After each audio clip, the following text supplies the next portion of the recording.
Di antara sekian banyak peristiwa dalam kisah hidup Yesus, ada satu adegan yang singkat, hening, namun mengguncang hati manusia sepanjang zaman. Yesus menulis di tanah. Hanya sebuah gerakan sederhana, jari yang menyentuh debu, namun dampaknya membuat para penuduh pergi satu persatu. Dan seorang perempuan berdosa pulang dengan hidup yang dipulihkan. Peristiwa ini dicatat dalam Injil Yohanes pasal 8 ayat 1-11. Dan hingga hari ini tidak ada satupun ayat yang menjelaskan apa yang Yesus tulis. Justru disitulah misterinya, dan disanalah pesan rohaninya menjadi sangat dalam. Pagi itu, suasana di Bait Allah tegang. Para ahli Taurat dan orang-orang Farisi menyeret seorang perempuan yang tertangkap basah berzina. Ia bukan hanya dipermalukan, tetapi dijadikan alat jebakan. Mereka berkata, "Wanita ini tertangkap basah ketika dia sedang berbuat zina. Hukum Musa memerintahkan bahwa wanita semacam itu harus dilempari batu." Ini bukan pertanyaan polos. Jika Yesus berkata lempari, ia akan terlihat kejam dan bertentangan dengan kasih yang ia ajarkan. Jika ia berkata ampuni, ia bisa dituduh melanggar hukum Taurat. Semua mata tertuju pada Yesus. Semua menunggu jawaban. alih-alih berbicara, Yesus membungkuk dan menulis di tanah. Apa sebenarnya yang Yesus tulis di atas tanah? Ketika para ahli Taurat dan orang-orang Farisi membawa seorang wanita yang berbuat zina di hadapannya. Keheningan itu lebih kuat daripada 1000 kata. Dalam dunia yang penuh teriakan tuduhan, Yesus memilih diam. Dalam situasi penuh kemarahan, ia memilih gerakan lembut. Tindakan ini mengacaukan rencana para penuduh. Mereka memaksa, terus mendesak. Lalu Yesus berdiri dan berkata kalimat yang mengubah sejarah moral manusia. Siapapun yang merasa tidak pernah berbuat dosa, biar dia yang pertama yang melemparinya. Setelah itu, Yesus menulis di tanah lagi. Alkitab tidak menjelaskan isi tulisan Yesus, tetapi justru di sanalah ruang perenungan rohani terbuka. Ada beberapa makna yang direnungkan oleh banyak penafsir rohani. 1. Tanah melambangkan kefanaan manusia. Tulisan di tanah mudah terhapus. Ini seolah pesan sunyi. Manusia rapuh, hidupmu sementara. Mengapa begitu cepat menghakimi? Para penuduh menyadari, mereka berdiri di atas tanah yang sama dengan perempuan itu, tanah orang berdosa. 2. Hukum ditulis di batu, kasih ditulis di tanah. Hukum Musa ditulis di loh batu, keras, tetap, tidak lentur. Namun Yesus, Sang Firman hidup, menulis di tanah, simbol kasih mendalam dan kerendahan hati. Yesus tidak menghapus hukum, ia menggenapinya dengan kasih. 3. Tuduhan berubah menjadi introspeksi. Saat Yesus menulis, satu persatu para penuduh pergi, dimulai dari yang tertua. Mengapa? Karena orang yang paling lama hidup paling banyak menyimpan kesalahan. Tulisan itu, entah apa isinya, telah berbicara langsung ke hati nurani mereka. Tanpa debat, tanpa pertengkaran, tanpa kekerasan. Saat hanya tersisa Yesus dan perempuan itu, ketika semua pergi, Yesus berdiri dan bertanya, "Hai perempuan, di manakah mereka? Tidak adakah seorang yang menghukum engkau?" Ia menjawab, "Tidak ada Tuhan." Yesus berkata, "Aku pun tidak menghukum engkau. Pergilah dan jangan berbuat dosa lagi." Inilah inti Injil. Pengampunan tanpa pembenaran dosa, kasih tanpa kompromi terhadap kebenaran. Yesus tidak berkata, "Dosamu tidak apa-apa." Ia berkata, "Dosamu diampuni, tetapi hidupmu harus berubah."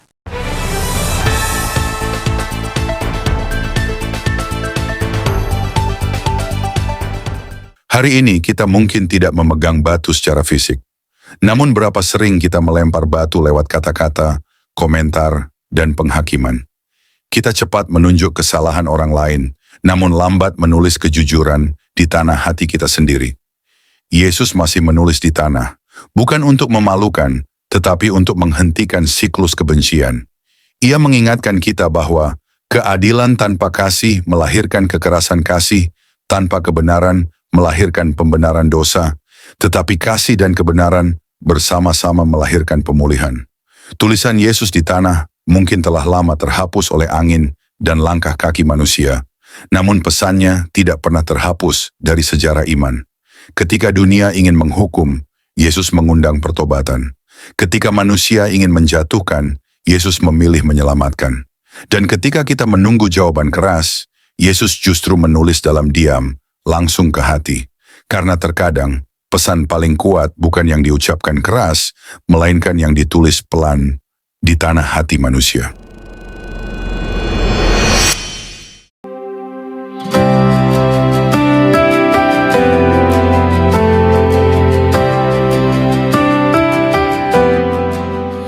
Saudara-saudari terkasih dalam Kristus, di akhir perenungan ini, marilah kita tidak beranjak pergi dengan hati yang sama seperti saat kita datang. Sebab setiap kali kita berjumpa dengan Yesus, tidak pernah ada perjumpaan yang netral. Entah hati kita dilembutkan atau justru dikeraskan. Entah kita meletakkan batu yang selama ini kita genggam atau kita tetap memilih memeliharanya. Kisah Yesus yang menulis di tanah bukan hanya tentang seorang perempuan berdosa di masa lalu. Kisah ini adalah tentang kita hari ini. Tentang saat-saat ketika kita merasa benar, rohani, dan layak menghakimi. Tentang momen ketika kita lebih cepat menunjuk dosa orang lain daripada berlutut mengakui dosa sendiri. Dan di titik itulah Yesus kembali membungkuk dan menulis. Ia tidak berteriak, ia tidak mempermalukan, ia tidak menghakimi secara impulsif. Yesus memberi ruang bagi hati nurani untuk berbicara. Dan ketika hati nurani disentuh oleh kebenaran dan kasih, tidak ada batu yang mampu bertahan di tangan manusia. Saudara-saudari, Injil bukan kabar bahwa dosa diabaikan. Injil adalah kabar bahwa dosa diampuni agar hidup dipulihkan. Yesus tidak membenarkan dosa perempuan itu, tetapi ia membebaskannya dari masa lalunya dan mengarahkannya pada masa depan yang baru. Inilah panggilan kita hari ini. Berhenti menjadi hakim atas sesama, mulai menjadi pembawa pemulihan, berhenti melempar batu, mulai menuntun orang kepada pertobatan. Sebab gereja bukanlah tempat bagi orang yang merasa paling suci, melainkan rumah bagi orang-orang yang sadar bahwa mereka membutuhkan anugerah. Jika hari ini kita masih berdiri di hadapan Yesus dengan batu di tangan, kiranya Roh Kudus menolong kita menjatuhkannya. Jika hari ini kita berdiri seperti perempuan itu, penuh rasa bersalah dan takut, ingatlah, Yesus tidak berdiri untuk menghukum, melainkan untuk menyelamatkan. Dan ketika dunia menuntut hukuman cepat, Yesus menawarkan pertobatan yang menyembuhkan. Ketika manusia ingin mempermalukan, Yesus memulihkan martabat. Ketika suara-suara keras saling menuduh, Yesus memilih diam, namun diamnya berbicara paling dalam. Kiranya setelah renungan ini, kita tidak hanya terharu, tetapi berubah. Tidak hanya tersentuh, tetapi bertumbuh. Tidak hanya mengagumi Yesus, tetapi berjalan bersamanya. Biarlah hidup kita menjadi tulisan baru. Bukan ditulis di tanah yang mudah terhapus, melainkan ditulis oleh Roh Allah di loh hati yang hidup. Ayat penutup renungan. Aku pun tidak menghukum engkau. Pergilah dan jangan berbuat dosa lagi. Injil Yohanes 8 ayat 11. Karena kasih karunia kamu diselamatkan oleh iman. Itu bukan hasil usahamu, tetapi pemberian Allah. Surat Efesus 2 ayat 8.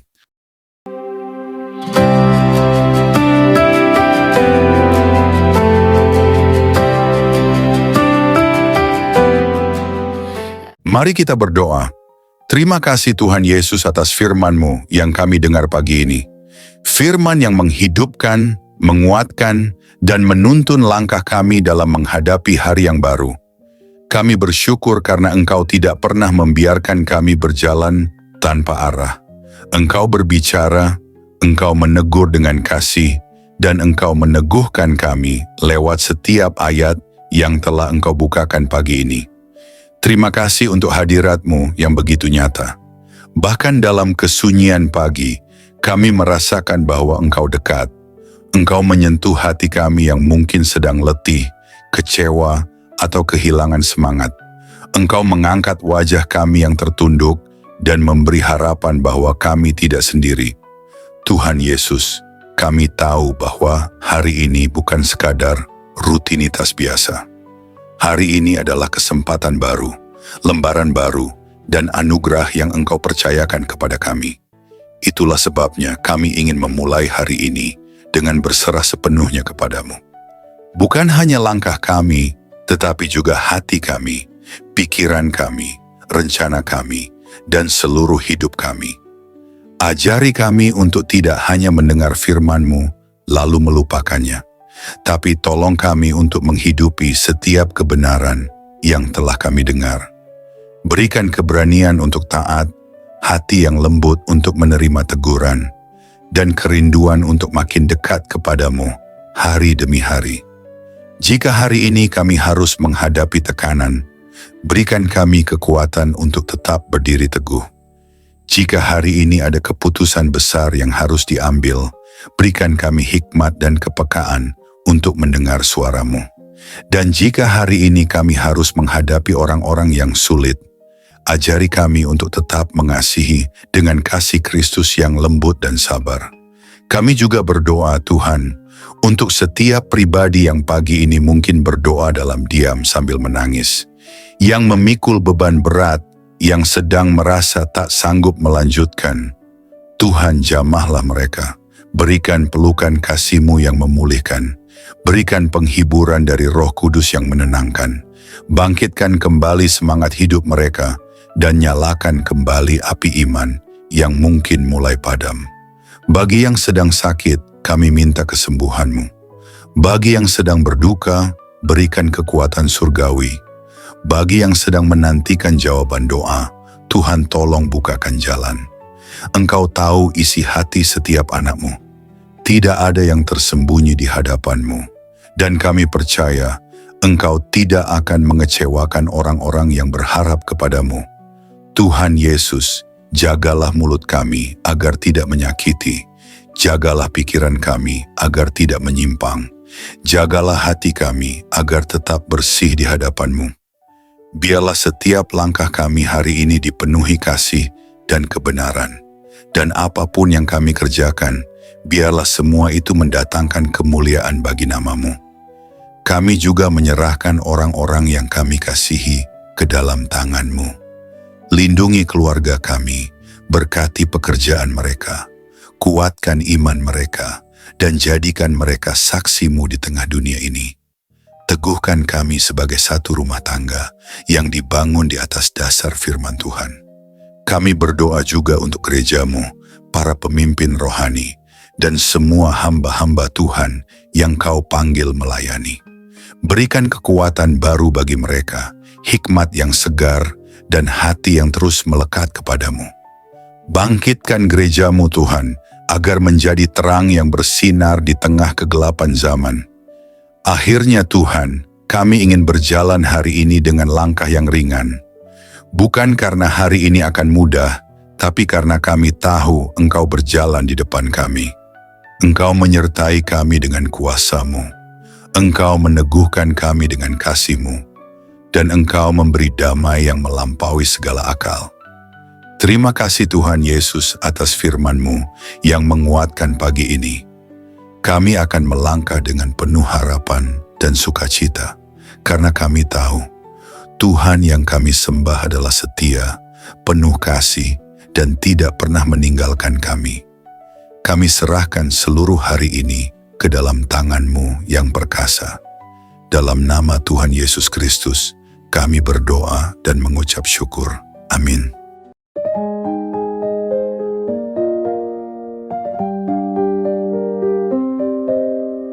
Terima kasih telah meluangkan waktu untuk mendengarkan renungan pagi ini. Di tengah hiruk pikuk dunia yang semakin bising, di tengah kecemasan yang tak henti menggedor pintu hati kita telah memilih untuk diam sejenak, untuk merenung, untuk mendengar suara Tuhan yang lembut, yang berbicara tidak lewat badai, tetapi lewat bisikan kasih yang menyejukkan jiwa.